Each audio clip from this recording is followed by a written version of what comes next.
सावी आणि धैर्य मिळून इराचं पितळ उघड पाडणार. सावी धैर्य पुन्हा लग्न करणार. जुळली गाठ ग या मालिकेची कहाणी इंटरेस्टिंग आणि एक्साइटिंग वळणावर येऊन उभी आहे. तर मालिकेत एक मोठा ट्विस्ट आला, ज्याने इरा सोबत धैर्यचं लग्न लावण्यासाठी सावी तयार झाली आणि आता लग्न मुहूर्त आलेला सुद्धा आहे. सावी, धैर्य, इरा आणि घरातले सगळेच या लग्नासाठी सज्ज असतात. धैर्य आणि इरा एकमेकांसमोर उभे असतात तेव्हा म्हटलं जातं की आता वधूवरांनी एकमेकांना हार घाला.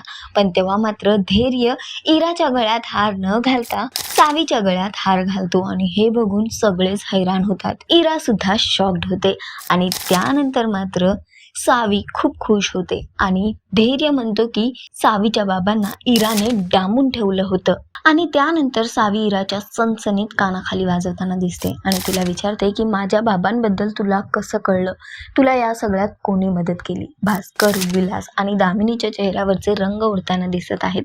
तर सध्या तरी फायनली इरा आणि धैर्यचं नाही तर सावी आणि धैर्यचं पुन्हा एकदा लग्न झालेलं आहे आणि इराचं पितळ सर्वांसमोर उघडं पडलेलं आहे. बघणं फार महत्त्वाचं असणार आहे की आता इराला कोण मदत करत आहे हे कधी कळणार. तर सध्या तरी शोचा ट्रॅक खूपच इंटरेस्टिंग होतोय. तुम्हाला हा ट्रॅक किती आवडतोय आम्हाला कमेंट करून नक्की सांगा आणि अशाच टेलिव्हिजन अपडेटसाठी टेलिगप्पाला लाईक, शेअर, सबस्क्राईब नक्की करा. नमस्कार.